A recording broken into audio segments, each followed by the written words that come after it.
கிறிஸ்துவுக்குள் பிரியமானவர்களே, கர்த்தரும் இரட்சகருமாய் இயேசு கிறிஸ்து நீடிய நாமத்தினாலே உங்கள் யாவருக்கும் என் அன்பின் வாழ்த்துக்களை தெரிவித்துக் கொள்கிறேன். தேவன் அருளிய அப்பம் பிரேயர் மினிஸ்ட்ரி மூலியமாக உங்களோடு சந்திப்பதில் மிகுந்த மகிழ்ச்சி அடைகிறேன். தினம்தோறும் இரவு நேரத்திலே பரிசுத்த வேதாந்தத்தின் ஒரு பகுதி நாம் தியானித்து நம்முடைய குடும்ப பாதுகாப்பிற்காக நாம் ஜெபித்து வருகிறோம். வேற தேசத்துல வேற சூழ்நிலை எத்தனையோ குடும்பத்துல இணைந்திருக்கிறீங்க. காலம் கடைசியா இருக்கு. உபவாச நாட்களிலே இரவு போலுமாக அநேக காரியங்கள் நாம் தியானித்து கொண்டிருக்கிறோம். ஆசீர்வாதங்களை பெற்றுக்கொள்ள வேண்டும் என்றால் நாம் என்ன செய்ய வேண்டும்? யாக்கோபு 4 அதிகாரம் 1 முதல் 4 ஆகிய வசனங்கள். உங்களுக்குள்ளே யுத்தங்களும் சண்டைகளும் எதினாலே வருகிறது? உங்கள் அவயங்களில் போர் செய்கிற இச்சைகளினால் அல்லவா? நீங்கள் இச்சித்தும் உங்களுக்கு கிடைக்கவில்லை. நீங்கள் கொலை செய்தும் பொறாமை உள்ளவர்களாய் இருந்தும் அடைய கூறாமல் போகிறீர்கள். நீங்கள் சண்டையும் யுத்தமும் பண்ணியும் நீங்கள் விண்ணப்பம் பண்ணாமல் இருக்கிறதுனாலே உங்களுக்கு சித்திக்கிறதில்லை. ஹல்லேலூயா. கிறிஸ்துவில் பிரியமானவர்களே, உங்களுக்குள்ளே யுத்தங்களும் சண்டைகளும் எதினாலே வருகிறது? முதல்ல அழகா சொல்லிட்டாரு, எதினாலே வருகிறது. யுத்தங்களும் சண்டைகளும் எதினாலே வருகிறது? உங்கள் அவயங்களில் போர் செய்கிற இச்சைகளினால் அல்லவா? கர்த்தருடைய பிள்ளைகள் கலாத்தியர் 5 அதிகாரம் 24 வசனத்துல அழகா எழுதப்பட்டிருக்கு. கிறிஸ்துவனுடையவர்கள் தங்கள் மாம்சத்தையும் அதன் ஆசை இச்சைகளையும் சிலுவையில் அறைந்திருக்கிறார்கள். கிறிஸ்துவனுடையவர்கள் தங்கள் மாம்சத்தையும் அதன் ஆசை இச்சைகளையும் சிலுவையில் அறைந்திருக்கிறார்கள். ஆவிக்குரிய வாழ்க்கையிலே ஒரு குடும்பத்துல எப்போ பிரச்சனை உள்ள வருது, எப்போ போராட்டம் வருது, எப்போ சண்டை வருது, எப்போ யுத்தங்கள் வருது அப்படின்னு சொல்லி பல காரியங்கள் நம்ம கையில பைபிள் எடுத்து வாசிக்கும் போது நம்ம அறிந்து கொள்ள முடியும். நான் கிறிஸ்டியன் அப்படின்னு நம்ம சொல்லிடுவோம். கிறிஸ்துவனுடையவர்கள் தங்கள் மாம்சத்தையும் அதன் ஆசை இச்சைகளையும் சிலுவையில் அறைந்திருக்கிறார்கள். ஆவிக்குரிய பிள்ளைகள் யாரு அப்படின்னு சொல்லி பார்க்கும்போது, உலகத்தில் உள்ள மாம்சத்தினுடைய கிரியைகள், ஆசை இச்சைகள் எல்லாவற்றையும் சிலுவையில அறைந்திருக்கிறாங்க. இப்படிப்பட்ட பிள்ளைகளுடைய வாழ்க்கையிலே பிரச்சனைகள் வராது. மாம்சத்தினுடைய கிரியைகள் ஒரு மனுஷனுக்குள்ள இருக்கும்போதுதான் பிரச்சனைகள் வருது. தங்கள் மாம்சத்தையும் அதன் ஆசை இச்சைகளையும் என்று எழுதப்பட்டிருக்கு. மாம்சத்தினுடைய கிரியைகள் அப்படின்னாலே ஒரு 17 கேரக்டர் உள்ள வருது. விபச்சாரம், வேசித்தனம், அசுத்தம், காம விகாரம், விக்கிரகாராதனை, பில்லி சூனியம், பகைகள், விரோதங்கள், வைராக்கியங்கள், கோபங்கள், சண்டைகள், பிரிவினைகள், மார்க்க பேதங்கள், பொறாமைகள், கொலைகள், வெறிகள், களியாட்டுகள். இந்த 17 கேரக்டர் ஒரு மனுஷனுடைய வாழ்க்கையிலே இருக்கும்போது இன்னைக்குள்ள செய்தியில அதுக்குள்ள ஆன்சரும் இருக்கு. அதனால நீங்க முழு செய்தியை கேட்டா மட்டும்தான் கண்டுபிடிக்க முடியும். ஒரு மனுஷனுடைய வாழ்க்கையில யுத்தம் இருக்கு, சண்டை இருக்கு. அதாவது உங்களுக்குள்ள யுத்தங்களும் சண்டைகளும் எதனாலே வருகிறது அப்படிங்கிறது. உங்கள் அவயங்களில் போர் செய்கிற இச்சைகளினால் அல்லவா? இப்ப சரீரத்திலே அவயங்களிலே போர் செய்கிற இச்சை உள்ள வருமானால் அந்த இடத்துக்குள்ளே ஒரு மிகப்பெரிய ஒரு பிரச்சனையும் உள்ள சேர்ந்து வருது.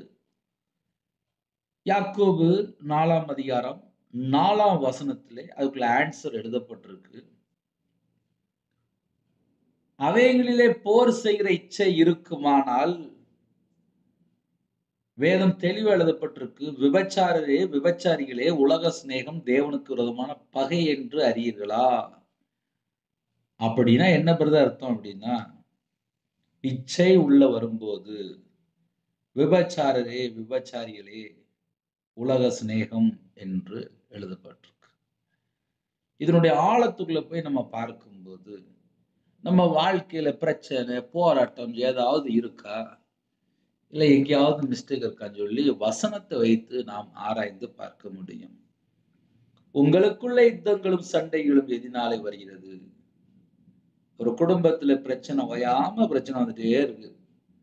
சில குடும்பத்தெல்லாம் சொல்லிடுவாங்க, பிரதர் எங்க வாழ்க்கை முழுசாவே பிரச்சனை தான் பிரதர், சண்டை தான் பிரதர், வீட்டுக்குள்ள நிம்மதியே இல்லை பிரதர், ஒரே சண்டை சண்டை சண்டை சண்டை சண்டை அப்படிம்பாங்க. மாம்சத்தினுடைய கிரியைகள் 17 கிரியையில ஒரு காரியம் சண்டை, இன்னொரு கிரியை பொறாமை, இன்னொரு கிரியை கொலை. இதெல்லாம் மாம்சத்தினுடைய கிரியைகள். ஒருவேளை இப்படிப்பட்ட ஒரு கிரியை இருந்துச்சு அப்படின்னா பரலோகத்துக்குள்ள போக முடியாது அப்படின்னு சொல்லி ஒன்று கலாத்தியர் 5ஆம் அதிகாரம் 23ஆம் வசனம் எழுதப்பட்டிருக்கு, கொரிந்தியர்ல எழுதப்பட்டிருக்கு. இன்னைக்கு நிறைய குடும்பத்துல என்ன பிரச்சனை நடக்கும் அப்படின்னா மாம்சத்தினுடைய அந்த கிரியைகள் நிறைய குடும்பத்திலே தொடருது. கலாத்தியர் 5ஆம் அதிகாரம் 21ஆம் வசனத்துல எழுதப்பட்டிருக்கு, இப்படிப்பட்டவைகளை செய்கிறவர்கள் தேவனுடைய ராஜ்யத்தை சுதந்திரிப்பதில்லை என்று முன்னே நான் சொன்னது போல இப்பொழுது உங்களுக்கு சொல்லுகிறேன். ஒரு பொறாமை இருந்துச்சு, ஒரு சண்டை இருந்துச்சு, அன்பு கூறாத ஒரு கொலை பாதகனா இருக்கிறாங்க அப்படின்னா இப்படிப்பட்டவைகளை செய்கிறவர்கள் தேவனுடைய ராஜ்யத்தை சுதந்திரிப்பதில்லை என்று முன்னே நான் சொன்னது போல இப்பொழுது உங்களுக்கு சொல்லுகிறேன். பரலோகத்துல போக முடியாது அப்படிங்கிறது. அப்ப கர்த்தருடைய பிள்ளைகள் ஆவிக்குரிய வாழ்க்கையில இரவு நேரத்துல செய்தி கேட்கிறோம், ஜெபிக்கிறோம், எல்லாம் நடக்குது.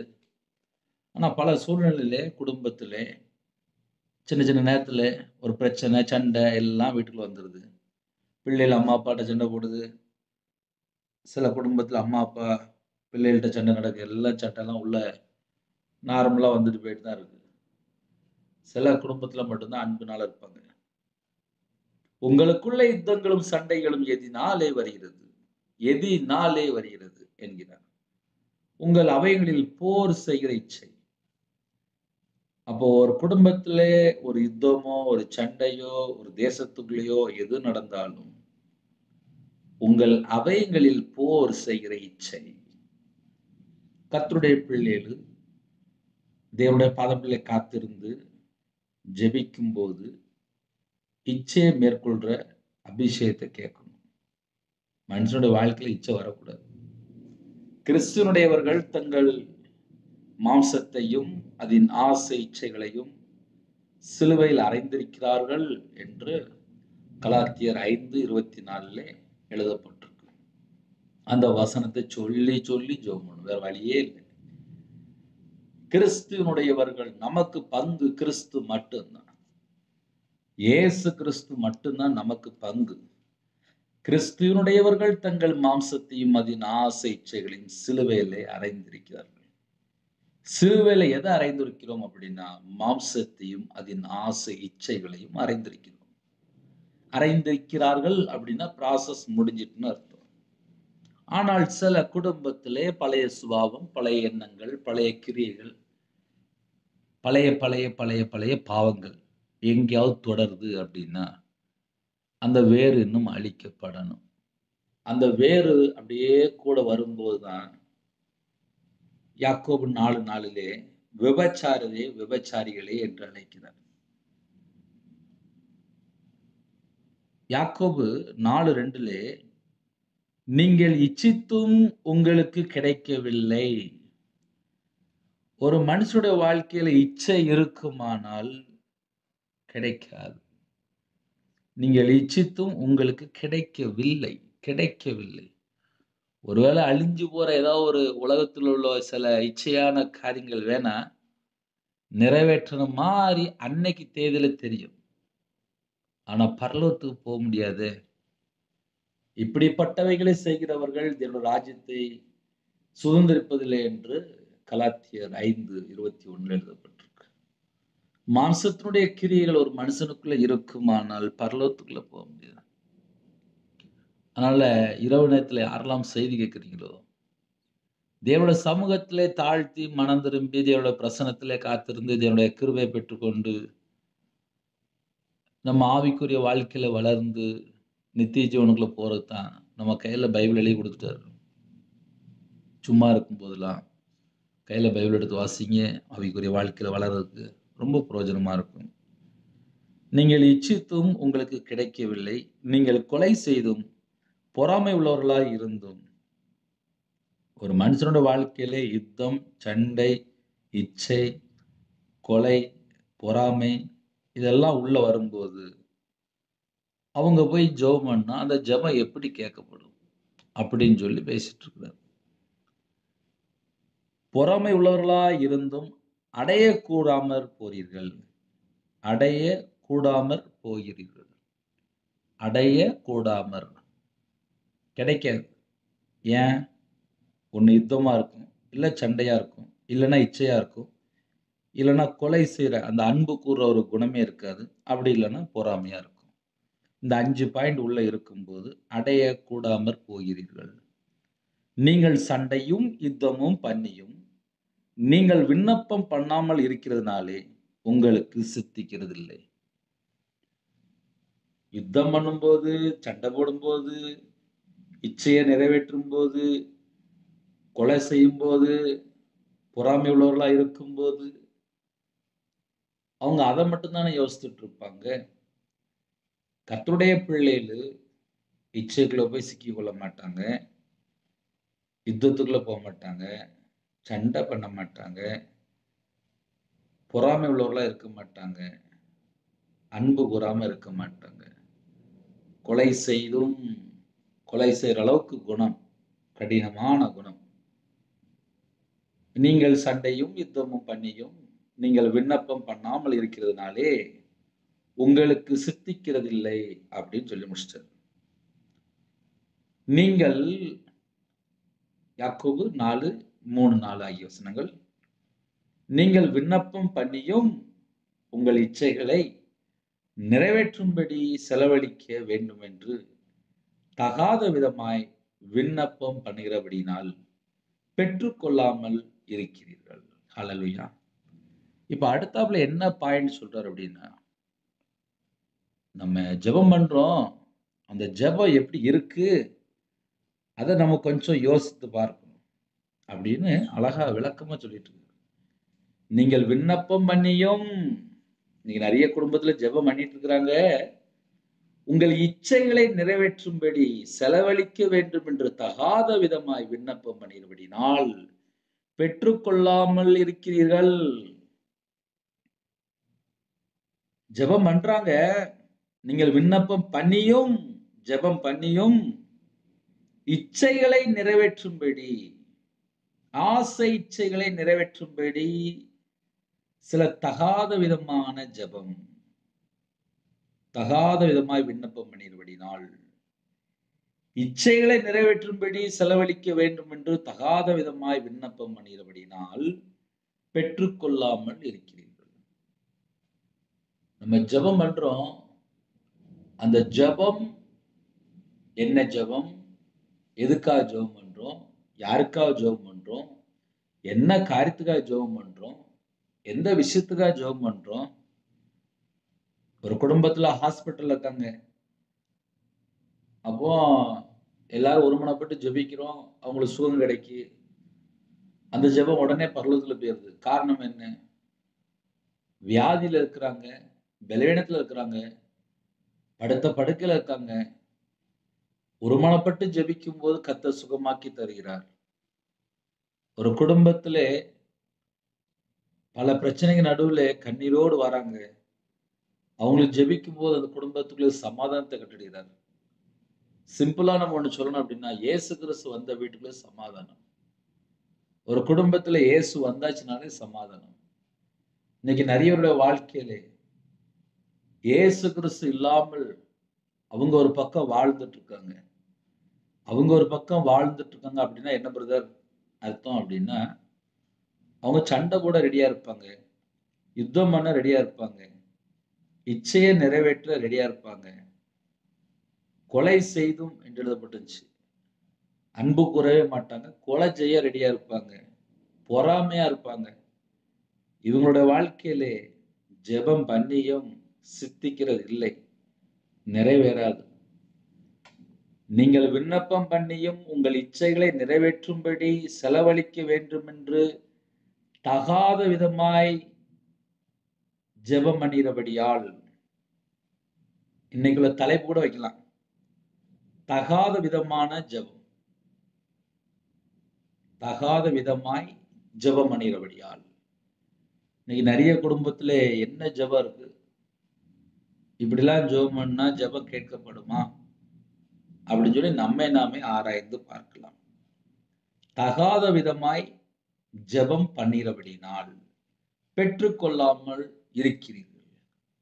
இச்சையை நிறைவேற்ற ஒரு ஜெபம், தகாத விதமாய் ஜெபம். யுத்தங்களும் சண்டைகளும் எதினாலே வருகிறது? உங்கள் அவைகளில் போர் செய்கிற இச்சைகளினால் அல்லவா? அப்போ சரீரத்திலே அவயங்களிலே இச்சை வரும்போது நம்ம எந்த வசனத்தை சொல்லி ஜெபிக்கணும் அப்படின்னா, கலாத்தியர் 5:24 அழகா ஆன்சரும் இருக்கு. கிறிஸ்துவனுடையவர்கள் தங்கள் மாம்சத்தையும் அதன் ஆசை இச்சைகளையும் சிலுவையில் அறைந்திருக்கிறார்கள். இந்த வசனத்தை சொல்லி ஜெபித்து ஆசீர்வாதங்களை நாம் பெற்றுக்கொள்ள வேண்டும். ஒரு மனுஷனுடைய வாழ்க்கையில இச்சையை நிறைவேற்ற தகாத விதமாய் ஜெபம் செய்யும் போது அதுக்கு கீழேயே ஆன்சரும் கொடுத்துட்டாரு.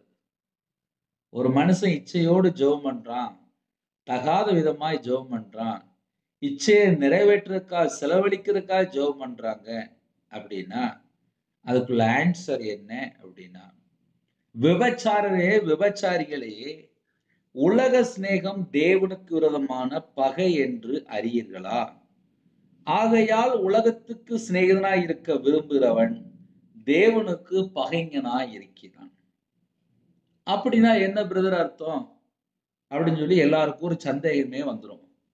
யாக்கோபு 4:4 எடுத்து வாசிக்கும் போது சில குடும்பத்திலே அர்த்தம் புரியாம சந்தேகமும் வந்துடும். நல்ல விளக்கமா சொல்லி தரேன், கவனிங்க. விபச்சாரரே விபச்சாரிகளே அப்படின்னு சொல்லி பெயர் சொல்லி எழுதப்பட்டிருக்கு. என்ன பெயர் எழுதப்பட்டிருக்கு? விபச்சாரரே விபச்சாரிகளே. யாரை பார்த்து சொல்றாரு, ஏன் சொல்றாரு அப்படின்னு சொல்லி கொஞ்சம் ஆழமா போய் பார்த்தால் 1வது வசனத்துல இருந்து அதுக்கு ஆன்சர் வருது. உங்க கையில ஒருவேளை பைபிள் இருந்துச்சு அப்படின்னா நீங்க யாக்கோபு 4:1 4 வரைய நீங்க கையில எடுத்து ஒவ்வொரு வசனமா நிப்பாட்டி வாசித்தால் மட்டும்தான் புரியும். ஒரு குடும்பத்துல யுத்தம் பண்ணணும், சண்டை பண்ணணும், இச்சையை நிறைவேற்றணும், கொலை செய்யணும், பொறாமையா இருக்கிறாங்களா? 5 பாயிண்ட் வந்துச்சு. 5 பாயிண்ட்டுமே முக்கியமான பாயிண்ட் தான். அந்த 5 பாயிண்ட் எங்கெல்லாம் இருக்கோ அவர்களை பார்த்து வேதம் சொல்கிறது, விபச்சாரரே விபச்சாரிகளே, உலக சிநேகம் தேவனுக்கு விரோதமான பகை என்று அறியீர்களா? ஒரு குடும்பத்துல யுத்தம் பண்ணணும்னு முடிவு பண்ணிட்டாங்களா, சண்டை போடணும்னு சொல்லி முடிவு பண்ணிட்டாங்களா, இச்சையை நிறைவேற்ற சொல்லி முடிவு பண்ணிட்டாங்களா, கொலை செய்யற அளவுக்கு முடிவு பண்ணிட்டாங்களா, பொறாமையா இருக்கிறாங்களா? வேதம் தெளிவா எழுதப்பட்டிருக்கு. விபச்சாரரே விபச்சாரிகளே அப்படின்னா என்ன பிரதர் அர்த்தம் அப்படின்னா, இந்த 5 விதமான பாயிண்ட், 5 பாயிண்ட், யுத்தம், சண்டை, இச்சை, கொலை, பொறாமை, 5 பாயிண்ட் இருக்கும்போது உலக சிநேகம் என்கிறார். ஆவிக்குரிய பிள்ளைகளு, தேவனுடைய பிள்ளைகளு, தேவனால் அபிஷேகம் பண்ணப்பட்ட பிள்ளைகளு எப்படி வாழணும் அதை நம்ம கொஞ்சம் நார்மலா யோசித்து பார்ப்போமே. ஏன்னா சில குடும்பத்துல என் வீட்டுல எனக்கு பிரச்சனை சொல்லி அழகா சொல்லுவீங்க, ஆனால் எந்த அளவுக்கு நம்முடைய வாழ்க்கையிலே தேவனுடைய வார்த்தை கீழ்ப்படுகிறோம் அதை நம்ம கொஞ்சம் ஆராய்ந்து பார்க்கணும். ஏன்னா சில குடும்பத்துல கத்தரை விட்டு தள்ளி போய் வாழ்ந்துட்டு இருப்பாங்க, வெளியே தெரியாது. யோவான் 17ஆம் அதிகாரம் 16ஆம் வசனத்தில் எழுதப்பட்டிருக்கு, நான் உலகத்தான் அல்லாது போல அவர்களும் உலகத்தார் அல்ல அப்படின்னு சொல்லி ஒரு ரிசல்ட் இருக்கு. நான் உலகத்தான் அல்லாது போல அவர்களும் உலகத்தார் அல்ல அப்படின்னா என்ன பிரதர் அர்த்தம் அப்படின்னா, நம்ம உலகத்துக்குரிய பிள்ளைகள் கிடையாது. நம்ம பரலோகத்துக்குரிய பிள்ளைகள். பரலோகத்துக்குரிய பிள்ளைகள் பரலோகத்துக்கு போறதுக்கு மட்டும்தான் யோசிக்கணுமே தவிர, உலகத்துல சண்டை போட்டுக்கிட்டு, இச்சையை நிறைவேற்றிக்கிட்டு, தகாத விதமாய் ஜெபம் பண்ணிட்டு இருந்தால், விபச்சாரரே, விபச்சாரிகளே என்று வேதம் தெளிவா எழுதப்பட்டிருக்கு. பரிசுத்த வேதத்திலே விபச்சாரம், விபச்சாரிகளே இல்லைன்னா இதெல்லாம் முடிவு எப்படின்னு சொல்லி பார்க்கும்போது, 2ஆம் மரணமாய் அக்கினி கடல்ல போய் சேருது. கர்த்தருடைய பிள்ளைகளு, கிறிஸ்துனுடைய பிள்ளைகளு, கிறிஸ்துனுடையவர்கள் நான் உலகத்தான் அல்லாது போல அவர்களும் உலகத்தான் அல்ல அப்படிங்கிறார். நமக்கு இந்த பூமியில எதுவுமே சொத்து இல்லப்பா. செத்தா பரலோகத்துக்கு போய் சேரணும். அந்த ஒரே ஒரு கான்செப்ட் மட்டும்தான். சில வீட்டுல சொல்லுவாங்க, பிரதர் நான் ஒரு 2 கிலோ 3 கிலோ 5 கிலோ தங்கம் வச்சிருக்கேன் பிரதர். சரி, அதை வச்சுட்டு என்ன செய்ய?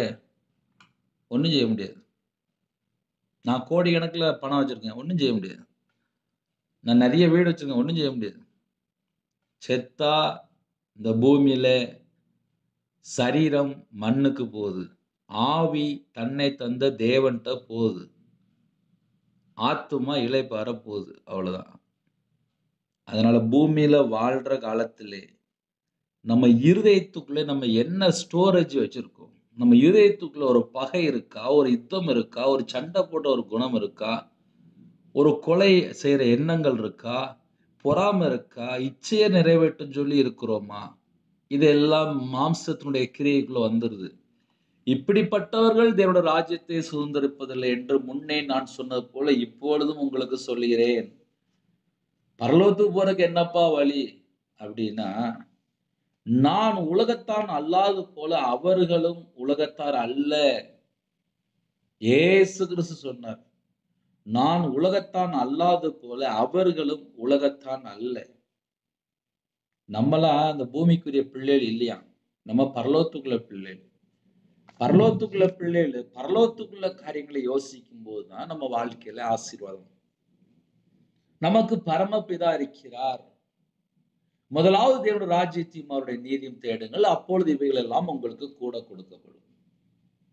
ஒரு பிள்ளை ஆவிக்குரிய வாழ்க்கையில பிறந்ததுக்கு அப்புறம் இரவும் போலும் என்ன செய்யணும் அப்படின்னா, கையில பைபிள் எடுத்து வாசிக்கணும். ஞானஸ்தானம் எடுத்தாச்சு, சரி. ஞாயிற்றுக்கிழமை சர்ச்சுக்கு போய், சரி. ஜெபம் பண்றேன், சரி. வீட்டுல சும்மா இருக்கும்போது செல்போன் எடுத்து மூழ்கி போயிடக்கூடாது. இந்த செல்போன் மூலியமா நிறைய குடும்பத்துல அழிவு தான் வந்துட்டு இருக்கு. ஏன்னா கர்த்தரை விட்டு தள்ளி போற 1000 காரியங்கள் இந்த செல்போன்ல இருக்கு. ஆனால் கையில பைபிள் எடுத்து வாசாச்சு அப்படின்னா, நம்ம இதயத்துல குத்தப்பட்டவர்களாக மனம் திரும்ப முடியும், பாவ மன்னிப்பை பெற்றுக்கொள்ள முடியும், பரிசுத்தமா வாழ முடியும். நம்ம பரிசுத்தமா வாழணும் அப்படின்னா வேதம் தெளிவு எழுதப்பட்டிருக்கு. உம்முடைய சத்தியத்தினால் அவர்களை பரிசுத்தமாக்கும் உம்முடைய வசனமே சத்தியம் என்கிறார். உம்முடைய சத்தியத்தினால் அவர்களை பரிசுத்தமாக்கும். சத்தியத்தை அறிவீர்கள், சத்தியம் உங்களை விடுதலையாக்கும். ஒரு மனுஷன் கையில பைபிள் எடுத்து வாசித்தா மட்டும்தான் எது சத்தியம், எது தப்பான வாழ்க்கை, எது கரெக்டான வாழ்க்கை. உலக சிநேகம் தேவனுக்கு விரோதமான பகை என்று எழுதப்பட்டிருக்கு. எப்ப பார்த்தாலும் friend friend friend friend friend friend ஃப்ரெண்டோட போயிடாதீங்க அப்படியே. உலக சிநேகம். உம்முடைய சத்தியத்தினாலே அவர்களை பரிசுத்தமாக்கும். உம்முடைய வசனமே சத்தியம். அதனால கர்த்தருடைய பிள்ளைகள், இணைந்திருக்கிற பிள்ளைகள் ஆசீர்வாதத்தை பெற்றுக்கொள்ளும் சொல்லி ஆசை இருக்கு. இயேசுவை ஏற்றுக்கொண்டேன், நான் ஜெபிக்கிற பிள்ளையா தான் இருக்கிறேன். ஆனால் ஒரே ஒரு கேள்வி, உலக சிநேகம் இருக்கா? உலக சிநேகம் இருக்குமானால் வேதம் சொல்கிறது, விபச்சாரரே, விபச்சாரிகளே. என்ன பிரதர் நைட்டு இப்படிப்பட்ட சத்தியத்தை கேட்கும்போது தூக்கம் எப்படி பிரதர் வருதும்? உட்கார்ந்து புலம்புங்க, அழுங்க, மனம் திரும்புங்க. யாக்கோபு 4:9 எழுதப்பட்டிருக்கு. நீங்கள் துயரப்பட்டு துக்கித்து அழுங்கள், உங்கள் நகைப்பு துக்கிப்பாகவும் உங்கள் சந்தோஷம் சஞ்சலமாகவும் மாறக்கடவுது. துயரப்பட்டு துக்கித்து அழுங்கள் அப்படிங்கிற, உங்கள் நகைப்பு துக்கிப்பாகவும் உங்கள் சந்தோஷம் சஞ்சலமாகவும் மாறக்கடவுது. அப்படின்னா என்ன அர்த்தம் அப்படின்னா,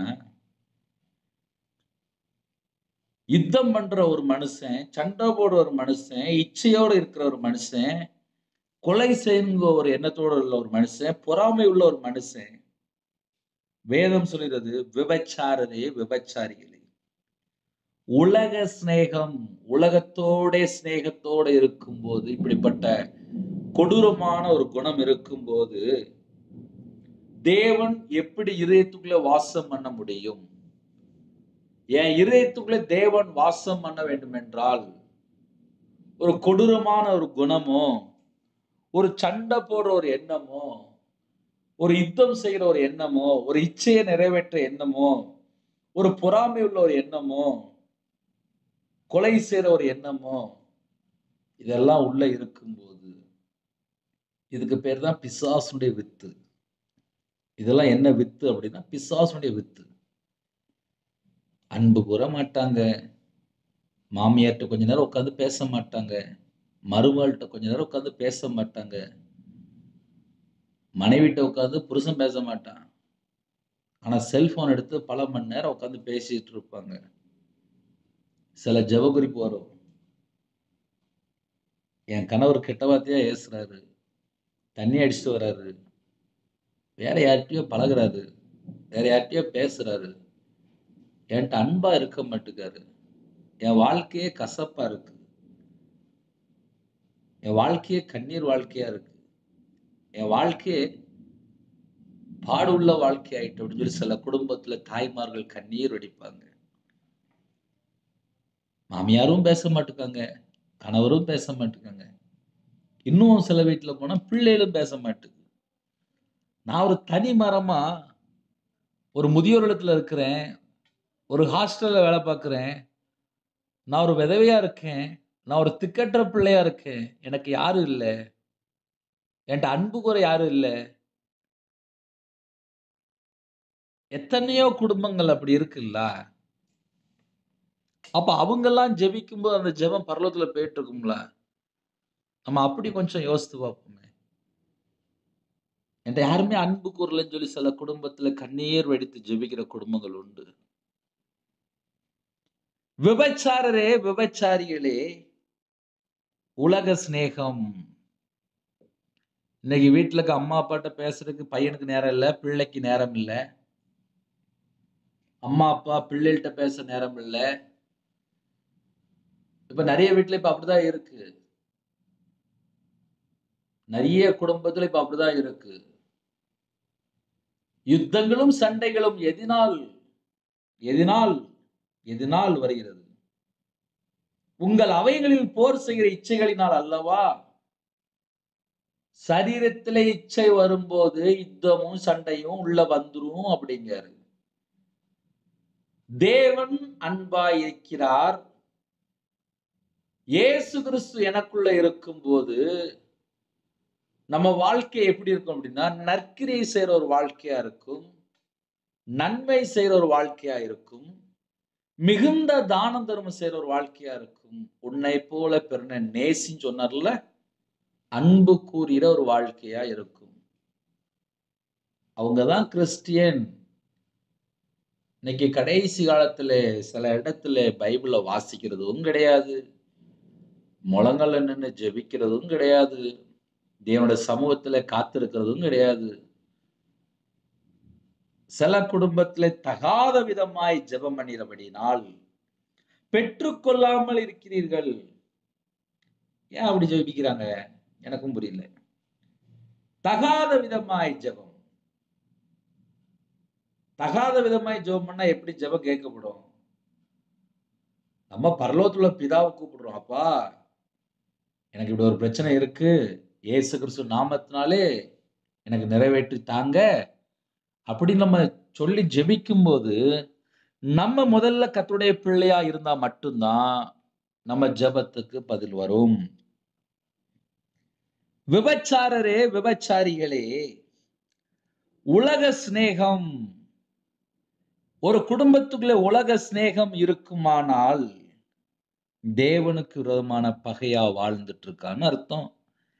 தேவனுக்கு விரோதமான பகையா வாழ்ந்துட்டு இருக்கும்போது எப்படி ஆசீர்வாதம் இருக்கும்?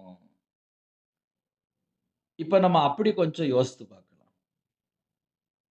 தேவனுக்கு விரோதமான பகையா ஒரு மனுஷன் இருப்பானானால் அந்த இடத்துல விபச்சார ஆவி இருக்கும், இச்சையை நிறைவேற்ற ஆவி இருக்கும், பொறாமையின் ஆவி இருக்கும், கொலை செய்யற ஆவி இருக்கும், சண்டை போடுற ஆவி இருக்கும், யுத்தம் பண்ற ஆவி இருக்கும், தகாத விதமா ஜெபம் பண்ற மோசமான ஸ்பிரிட் தான் இருக்கும்.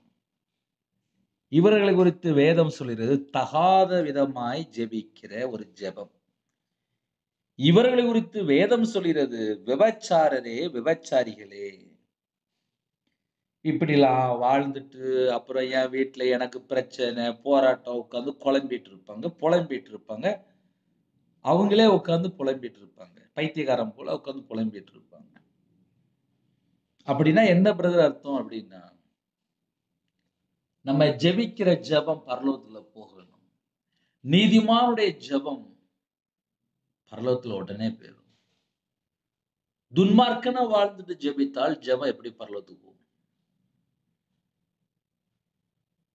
அதனால இன்னைக்கு இவ்வளவு பேசுனது போதும். விபச்சாரரே, விபச்சாரிகளே, உலக சிநேகம் தேவனுக்கு விரோதமான பகை என்று அறியீர்களா? யாரெல்லாம் உலகத்து மேல சிநேகமா இருக்கிறாங்களோ அவர்களுக்கு ஒரு ரிசல்ட் இருக்கு. விபச்சாரரே, விபச்சாரிகளே. வெளிப்படுத்தின விசேஷம் 21ஆம் அதிகாரம் 28வது வசனத்திலே இதனுடைய கடைசி எண்ட் டைம் உள்ள மெசேஜ் ஒரு பாயிண்ட் இருக்காங்க. 21:8 வெளிப்படுத்தின விசேஷம் 21:8 விபச்சாரக்காரரும் என்று எழுதப்பட்டிருக்கு. இரண்டாம் மரணமாகிய அக்கினியும் கந்தகமும் எரிகிற கடலிலே பங்கடைவார்கள். அதாவது கடைசி ஸ்டேஜ், எண்ட் டைம். தேவனுடைய நியாய தீர்ப்புலே ஒரு குடும்பத்துக்குள்ளே விபச்சாரத்திலே ஒரு மனுஷன் இருப்பானால் அந்த மனுஷனுடைய முடிவு எப்படி இருக்கு? உலக சிநேகத்தோட இருப்பானால் அந்த மனுஷனுடைய முடிவு எப்படி இருக்கு? விபச்சாரத்திலே வாழ்ந்து சாகும்போது அவனுடைய முடிவு எப்படி இருக்கு அப்படின்னா, இரண்டாம் மரணமாகிய அக்கினியும் கந்தகம் எரிகிற கடலிலே பங்கடைவார்கள். விபச்சாரரே, விபச்சாரிகளே, உலக சிநேகம். இந்த உலக சிநேகம் எங்கெல்லாம் உள்ள வருதோ அவர்களுக்கு வெளிப்படுத்தின விசேஷம் 21:8 கண்டிப்பா படிச்சு வைக்கணும். சரி பிரதர், நாங்க அந்த இப்படிலாம் எங்களுக்கு வேண்டாம், நாங்க மனம் திரும்பணும் அப்படின்னா யோவான் 17:16-17 மனப்பாடமா உட்கார்ந்து படிங்க. நான் உலகத்தான் அல்லாதது போல அவர்களும் உலகத்தார் அல்ல. நம்மெல்லாம் அந்த உலகத்துக்குரிய பிள்ளைகள் இல்ல என்கிறார். உலகத்துக்குரிய மனுஷன்தான் உலகத்துக்குள்ள சண்டை போடுவான். ஆவிக்குரிய பிள்ளைகள் சண்டை போட மாட்டான். ஆவிக்குரிய பிள்ளைகள் தேவனுக்கு பிரியமானபடி வாழ்ந்துட்டு இருப்பாங்க. ஆவிக்குரிய பிள்ளைகள் தேவனோடு தொடர்புல இருப்பாங்க. ஆவிக்குரிய பிள்ளைகள் தேவனுடைய ரகசியங்களை பெற்றுக்கொண்டு தேவ சித்தத்தை அறிந்து கொண்டு தேவனுக்கு பிரியமானபடி ஒரு வாழ்க்கை இருக்கும். அவங்களுடைய வாழ்க்கையினுடைய ஹையஸ்ட் குவாலிட்டி அது. நான் உலகத்தான் அல்லாதது போல அவர்களும் உலகத்தார் அல்ல. உம்முடைய சத்தியத்தினாலே அவர்களை பரிசுத்தமாக்கும். உம்முடைய வசனமே சத்தியம் என்று இயேசு கிறிஸ்து ஜெபிக்கிறார். யோவான் 17:16-18 வரை ஆகியுள்ள வசனங்கள் ஞாபகத்தில் வைத்துக் கொள்ளுங்கள். நீர் என்னை உலகத்தில் அனுப்பினது போல நானும் அவர்களை உலகத்தில் அனுப்புகிறேன். அவர்களும் சத்தியத்தினாலே பரிசுத்தமாக்கப்பட்டவர்களாகும்படி அவர்களுக்காக நான் என்னை தானே பரிசுத்தமாக்குகிறேன். அப்ப கர்த்தருடைய பிள்ளைகள் இரவு நேரத்திலே வசனங்களை தியானிக்கும் போது பொறாமை, சண்டை, கொலை, யுத்தம், இச்சை இதெல்லாம் இருந்துச்சுன்னா பரலோகத்துக்கு போக முடியாதாப்பா. இதான் இன்னைக்கு உள்ள செய்தி. இதெல்லாம் உள்ள கிடக்கு அப்படின்னா 2ஆம் மரணமாகி அக்கினி கடலாம். விபச்சாரிகளே, இதான் இன்னைக்கு உள்ள செய்தி. உலக சிநேகம். எனக்கு அம்மா அப்பாவை பிடிக்காது, மாமியாரை பிடிக்காது, மருமகளை பிடிக்காது, வீட்டில் இருக்க வயசான ஆட்களை பிடிக்காது. ஆனால் யாரோ யாரோ யாரோ ஏதோ ஒரு உலக சிநேகம். விபச்சாரிகள் சொல்லி உடனே எழுதிட்டார். அவங்கெல்லாம் யாரு அப்படின்னா தேவனுக்கு விரோதமான பகையா. அந்த குடும்பத்துக்குள்ளே இயேசு எப்படி இருப்பார்? இயேசு ஒரு வீட்டுக்குள்ள வரணும் அப்படின்னா அதுக்கு ஒரு குவாலிட்டி. எப்போ பார்த்தாலும் ஃப்ரெண்டு ஃப்ரெண்டு ஃப்ரெண்டு ஃப்ரெண்டு பின்னாடியே போயிட்டாங்கன்னா முடிஞ்சிட்டு. உலக சிநேகம், உலக சிநேகம், உலகம் மட்டும்தான் பிடிக்கும். கர்த்தருடைய பிள்ளைகளுக்கு பரலோகத்துக்கு போகணும், ஆவிக்குரிய வாழ்க்கையில வளரணும், தேவனுடைய ரகசியங்கள் என்ன, வேதத்தை இரவும் போலும் ஆராயணும், அந்த ஒரு கான்செப்டுக்குள்ள உள்ள வரணும். ஆகையால் உலகத்துக்கு சிநேகிதனாய் இருக்க விரும்புகிறவன் தேவனுக்கு பகைஞனாய் இருக்கிறான். தேவனுக்கு பகைஞனாய் இருக்கிறான். இப்படிப்பட்ட ஜனங்களை தான் யாக்கோபு 4:9 அழகா எழுதப்பட்டிருந்துச்சு. நீங்கள் துயரப்பட்டு துக்கித்த அழுங்கள், உங்கள் நகைப்பு துக்கிப்பாகவும் உங்கள் சந்தோஷம் சஞ்சலமாகவும் மாறக்கெடுவது. அழுது புலம்பி ஜோம் பண்ணி பரலோகத்துக்கு போய் சேரணும். அதனால உலக சிநேகமும் வேண்டாம், தேவனுக்கு விரோதமான பகையா வாழ்ந்துட்டு ஆசீர்வாதத்தையும் பெற்றுக்கொள்ள முடியாது. உலகத்தை சிநேகிச்சுட்டு அப்புறம் கர்த்தரை விட்டு தள்ளி போயிடுவாங்க. அவங்களோட வாழ்க்கையில் ஆசீர்வாதம் இருக்காது. இதுதான் இன்னைக்கு உள்ள செய்தி. உபவாச நாட்கள் யாராவது இருக்கும்போது உலக சிநேகத்துக்குள்ள இருக்கிறோமா, கர்த்தரை விட்டு தள்ளி போறோமா, தகாத விண்ணப்பம் பண்றோமா, எதுக்காக நம்ம ஜெபம் பண்றோம், இதெல்லாம் நம்ம கொஞ்சம் ஆராய்ந்து பார்க்க வேண்டியது அவசியம். ஹல்லேலூயா. என் பேர் ரவிராஜ். 9363064181 என்ற நம்பரை தொடர்பு கொண்டால் உங்களுக்காக ஜெபிப்பேன். தேவன் அருளிய அப்ப மினிஸ்டனுக்காக ஜெபித்து கொள்ளுங்கள். உபவாச நாட்களிலே சிலுவை தியானம் அதிகாலையில் ஜெபிக்கிறோம், இரவும் ஜெபிக்கிறோம். தொடர்ந்து இணைந்திருங்கள். கண்களை மூடி இருக்கிற இடத்துல முழங்கால்படியிட்டு ஜெபம் செய்வோம். அன்பின் கர்த்தாவே, உம்மை நன்றியோடு துதிக்கிறோம்ப்பா. கொடுக்கப்பட்ட சத்தியத்துக்கு ஸ்தோத்திரம்.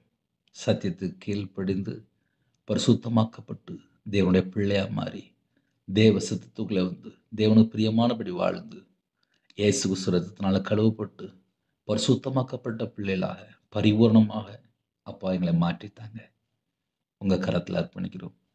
ஜெபிக்கிற குடும்பம் இயேசு கிறிஸ்து நாமத்தினாலே ஆசீர்வதிக்கப்படட்டும். இந்த நாள் முழுது பாதுகாத்து கிருபைக்காக நன்றி. நைட் டியூட்டியில் இருக்காங்க, நைட்டு ட்ராவலிங்கில் இருக்காங்க, சில குடும்பத்தில் ஹாஸ்பிட்டலில் படுத்த படுக்கையில் இருக்காங்க. உம்முடைய தலைமுள்ள கரத்தினால தொட்டு சுகமாக்கித்தாங்க. நைட்டு யாரெல்லாம் வெளியில் இருக்காங்களோ எல்லா குடும்பத்துக்கும் சகலவிதமான பாதுகாப்பு உங்களோட இரத்த கோட்டைகளை வேலை அடைத்து மூடி மறைத்து பாதுகாத்துங்க. நிறைய குடும்பத்தில் உபவாசத்தோடு இருக்காங்க. உபவாச நாட்களை ஆசிரிங்க. இந்த மாதத்தினுடைய தேவைகளை சந்திங்க. கடன் இல்லை, பேங்க் லோன், ஹவுசிங் லோன், பல லோன் இருக்குது. எல்லா தேவைகளும் சந்திங்க. படிக்கிற பிள்ளைகளுக்கு ஸ்தோத்திரம். எக்ஸாமுக்காக ஒவ்வொரு பிள்ளைகளும் படித்து கொண்டு இருக்கிறாங்க. அந்த பிள்ளைகளுக்கு தேவ ஞானம் விசேஷ ஞானத்தினால் நிரப்பி ஆசிரிங்க. காலவேளையில் புறப்பட்டு போயிட்டு இருந்தாங்க. எல்லா குடும்பத்தையும் பாதுகாத்த கிருபைக்காக நன்றி. கருப்பு துணியை ஜெபிக்கிறோம். கர்த்தர் மனம் இருங்க. மாசமாக இருக்காங்க, கர்த்தர் கூட இருங்க. டெலிவரி புறப்படுறாங்க, பரம வைத்தியர் கூட இருங்க. பிள்ளைகளுக்கு வயசு அதிகமாகிட்டு போகுது, ஏற்ற துணையை கர்த்தர் தாங்க. திருமணம் முடிந்ததுக்கப்புறம் சமாதானம் இல்லாத வாழ்க்கை எங்கள் வீட்டுக்குள்ளே இயேசு கிறிஸ்து வாங்க, சமாதானத்தை தாங்க, சந்தோஷத்தை தாங்க, ஆசீர்வதிங்க, விடுதலை பண்ணுங்க. ஜீவ ஒளி ஒவ்வொரு குடும்பத்துக்குள்ளும் இயேசு கிறிஸ்து நாமத்தால் பிரகாசிக்கட்டும். எங்கள் வீடு முழுதும் அக்னினால மூடுங்க. உம்முடைய பாதத்தில் அர்ப்பணிக்கிறோம். இன்பமான தூக்கம் தாங்க. அதிகாலை வேலை எழுப்பிடுங்க. தடைகளை நீக்கி போடுங்க. ஜெபத்தில் தரித்திருக்க இரவு மூலமாக வேதத்தை தியானிக்க கிருபை தாங்க. தேவன் அருளிய அப்போ மினிஸ்டரில் உங்களுடைய கரத்தில் அப்படிங்கிறோம். கர்த்தர் பொறுப்படுத்துங்க. எல்லா நாட்டில் உள்ள ஜனங்களையும் உங்களுடைய கரத்தில் அப்படிங்கிறோம். சிறுபிள்ளை முதல் கொண்டு முதியோர் வரை எல்லாரையும் கர்த்தர் ஆசீர்வதிச்சிருங்க. அதிகாலங்களிலே உம்முடைய பாதங்களில் கண் விழிக்க கர்த்தர் கிருபை செய்யுங்க. எங்களுடைய ஆவியை உம்முடைய கரத்தில் விடும். எல்லா குடும்பத்தையும் கர்த்தரே கூட இருந்து ஆசீர்வதிங்க. உங்கள் நாமமே கொடுத்தும் துதிகான மகிமை எல்லாம் ஒவ்வொருவருக்கே செலுத்திடும். இயேசு கிறிஸ்துவின் மூலம் பிதாவே, ஆமென். தேவனுக்கே மகிமையுண்டதாக. கர்த்தர் தாமே உங்களையும் உங்கள் குடும்பத்தையும் சகல காரியத்தையும் சம்பூர்ணமாக திருப்தியாக கர்த்தர் கூட இருந்து பரிபூர்ணமாக ஆசீர்வதிப்பாராக. ஆமென். கர்த்தராய் இயேசு கிறிஸ்துவின் கிருபையும் பிதாவாகிய தேவனுடைய அன்பும் பரிசுத்தருடைய ஐக்கியம் இப்பொழுதும் எப்பொழுதும் சதா காலங்களிலும் நம் அனைவரோடு கொடுப்பதாக. ஆமென். கிறிஸ்துவுக்குள் பிரியமானவர்களே, 9363064181 நம்பர் தொடர்பு கொண்டால் நாங்கள் உங்களுக்காக குடும்பத்துக்காக ஜெபிப்போம். நீங்களும் எங்களுடைய ஊழியக்காரத்துடன் ஜெபித்துள்ளீர்கள். God bless you.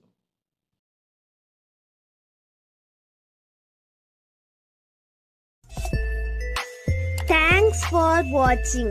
Please subscribe our channel. Click the like and share. Click the bell. God bless you.